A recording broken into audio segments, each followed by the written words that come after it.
Payroll Beyond Borders is happy to present Sven Elbert, Senior Analyst at Fosway Group.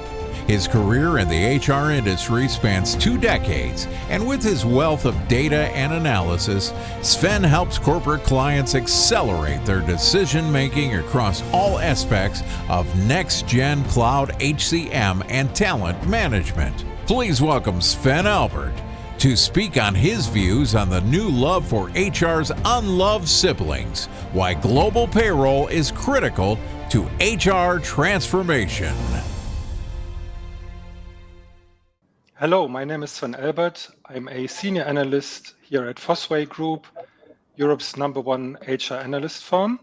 I'm working with HR and with payroll for 25 years now. I'm so excited to be here and looking forward for this presentation.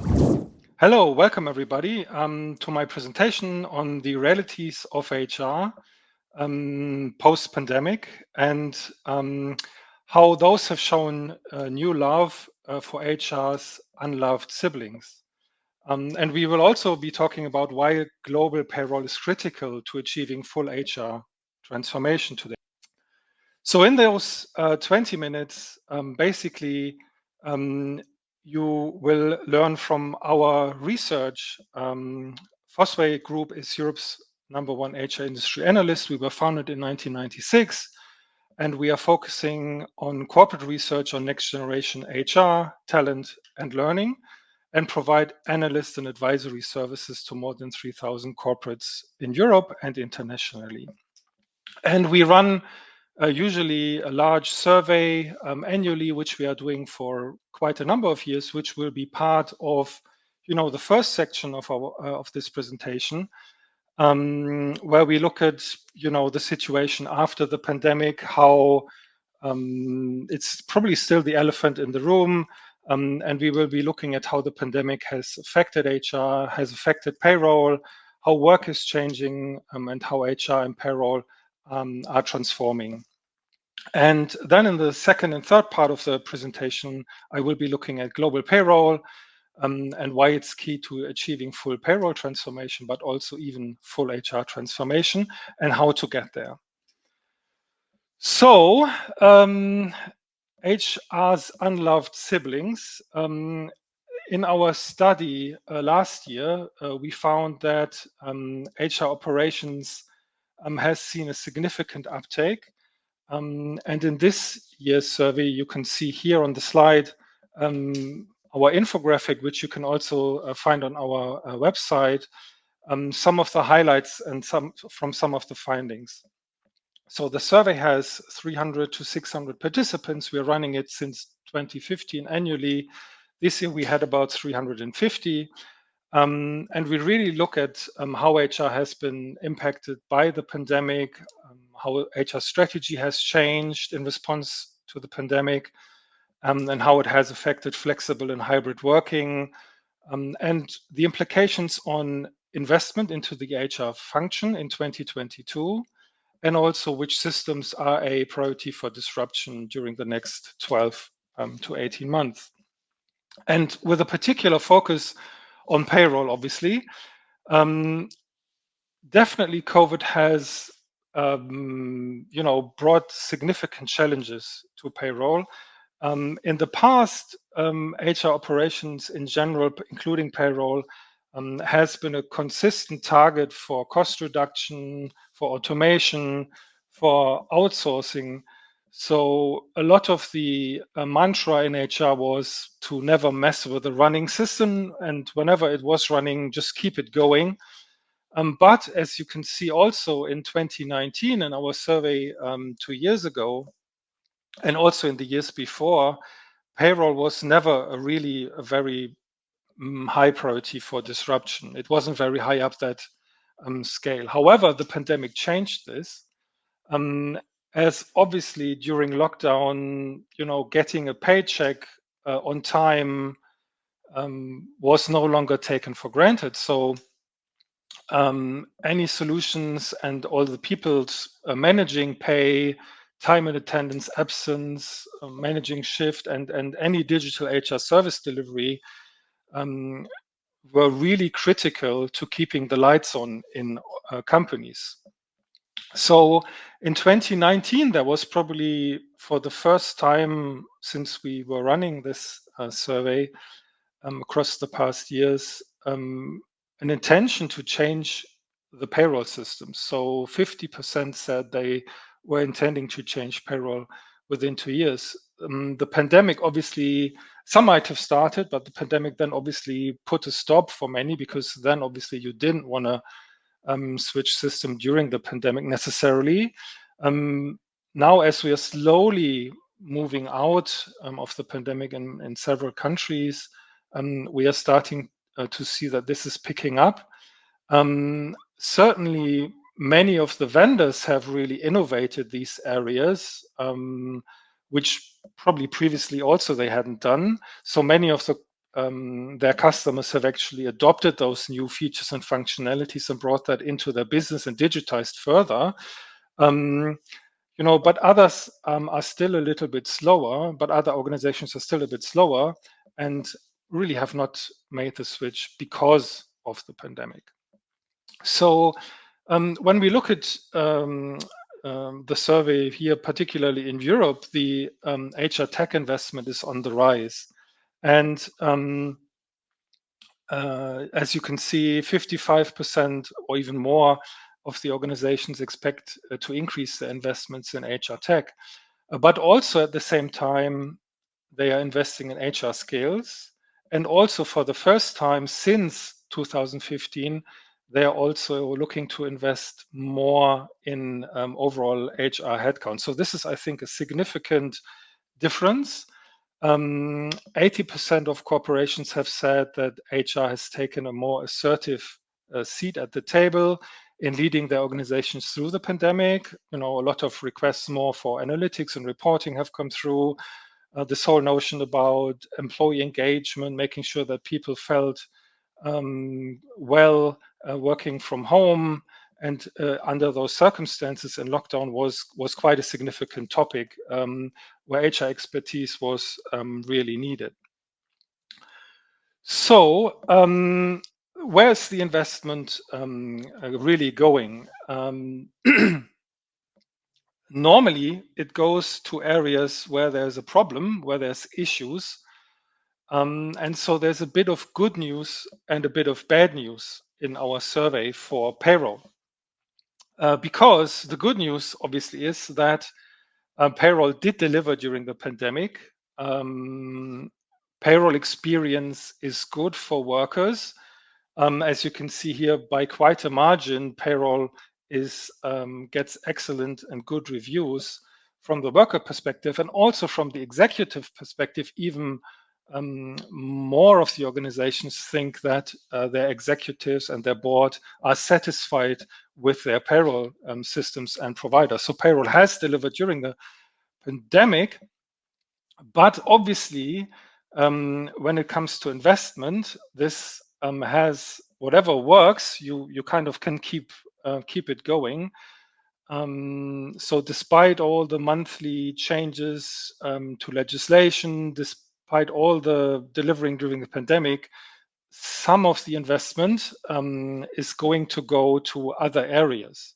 And particularly at the moment, organizations in the wake of the Great Resignation in the United States are prioritizing hybrid working, the multi-generational workforce, or engagement topics. So onboarding, reboarding, upskilling, and internal mobility are higher up. But still, payroll is getting a priority from some organizations. So at least 39% say that they put a medium to high priority on investing in payroll technology. And 22%, which is another statistics from the survey, have indicated that they want to invest to increase their investment in payroll, whereas only 9% have really said that they would decrease it. So payroll is still maybe under pressure, but there's actually very good reason to invest now, because really to complete this transformation of HR and payroll, you need to have a global payroll infrastructure and approach in place. And this is what I will be talking about in the second part. So when we look at Europe, traditionally, organizations are a little bit different than maybe in other areas of the world. Here in Europe, it's still quite a bit of a patchwork. So for long years, organizations, in order to grow, needed to internationalize quite early on in their development. So this meant that they might have acquired businesses in other countries to go into that country, and hence they have acquired that HR ecosystem that was in place with the company they acquired with them, and that obviously has created some, some kind of patchwork in the core HR and in the payroll function. So over the past years, we have come a long way, and by now 67% of organizations operate on a very standardized HR core and 55% on a standardized payroll. So that obviously means maybe you are within those 55% and can say, well, I really have no issue, I'm done. But still, as analysts, we always, say HR is not about a single system, it's about the ecosystem. And even beyond core HR and payroll, there's still so many other systems and areas of disruption in HR currently where organizations want to invest, and you need to integrate them. So looking at it from a ecosystem perspective is really quite important. So if I have put up here some scenarios of the payroll situation, how it integrates with the Cloud HR suite, maybe across different types of organizations. Small organizations find it easier to go with one vendor. Mid-sized countries, maybe because they've grown through acquisition, already have need a multi-country approach. And obviously the larger ones, the complex global organizations, they can have up to 70 or even more payroll systems. And the colors indicate if they come from a different vendor. So you see, different colors, orange, red, and so on. And obviously each one handles that local complexity in France, in the UK, in Australia, in India, and so on its own and fairly well. And there's, even because of the cost pressure and the need to outsource, some of the vendors actually are maybe even, not super devastated about the fact that some of this is still a bit fragmented, because that obviously allows them to make more revenue. So it is a bit messy for many organizations. From our survey, 45% of the companies are still operating on a local or on a federated set of systems. So the question is really, if you want to then transform your HR operating model from a single or multi-country approach to something which looks at the 3-pillar model, or at a more agile, resilient, or adaptive approach, then obviously you are in a very bad place, because all of these different types of payroll solutions contain a significant risk with them, because you need certain expertise, something can go wrong, you have interfaces between all these systems. And so payroll is really the number one category when it comes to generating HR service requests. So it creates a lot of work for HR. Even when the pay slips have been distributed, there's still questions, and you obviously want to reduce this friction. And this zoo of payroll providers really bears significant overhead costs for organizations. It's not only the interfaces that get complex. So when, as analysts, we provide a lot of services around TCO calculation to our corporate clients, And most of them always think about interfaces as a one-off implementation cost, to map the data, to test that the interface is running well. But they're really, the more significant part is even post-implementation, because you actually have to make sure that you have people that can monitor all these interfaces, that can help with data cleansing, that can help verify any issues that might occur. And also when it comes to innovating your solution, the more complex your ecosystem is, the more diverse the solution sets that you're using, the higher the efforts to innovate. Sometimes it's even prohibitive. I've been very recently working with two very large organizations. One had 200 interfaces to their core HR, the other one 700. And you can imagine that this is becoming quite a nightmare and a job of its own to really consolidate all these interfaces and bring them together. So in each case, you might have duplicate data entry, you have synchronization errors. So you are losing the ability to react fast and be agile, which during the pandemic was actually quite important that you could do that.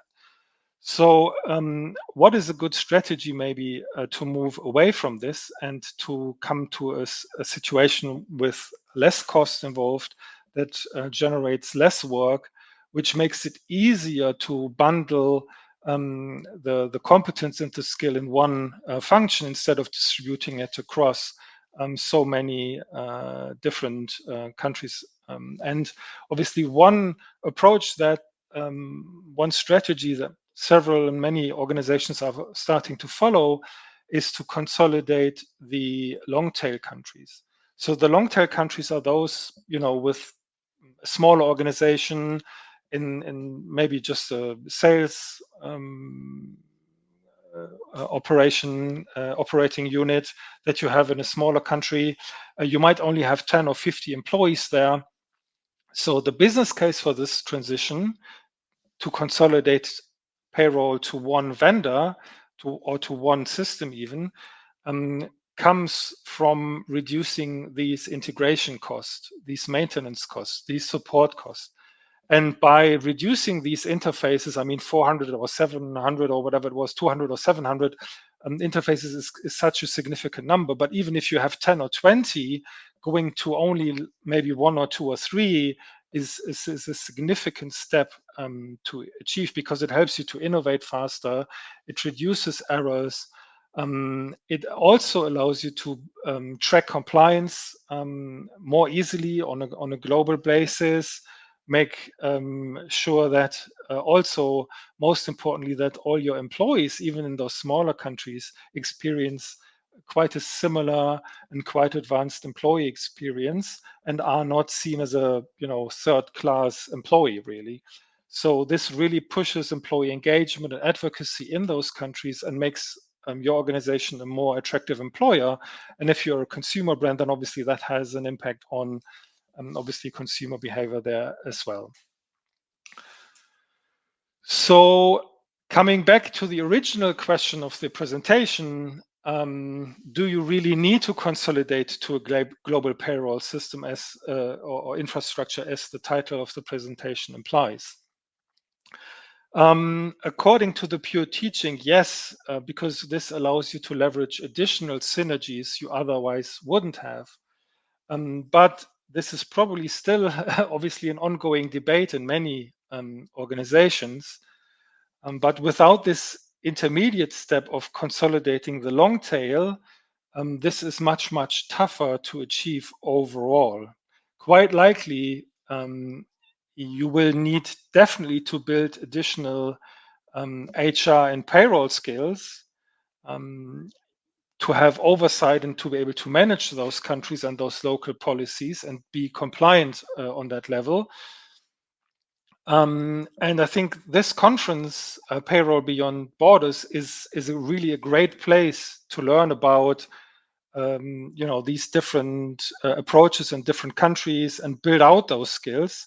So I would really like to encourage you to learn more about managing payroll in some of those countries that might be on your consolidation agenda, which you are maybe not as familiar with. And take a look at the great program of the conference. Yeah, and with this, I would like to close the presentation. I hope you found it interesting. If you like, you can find definitely more of our research on our website, or please feel free to reach out. You will find the presentation for download. My contact details, my LinkedIn, my Twitter profile are there. If you have specific questions, please reach out. I will also be here answering questions alongside the chat. Yes, and with that, I would like to thank you and wish you a great conference.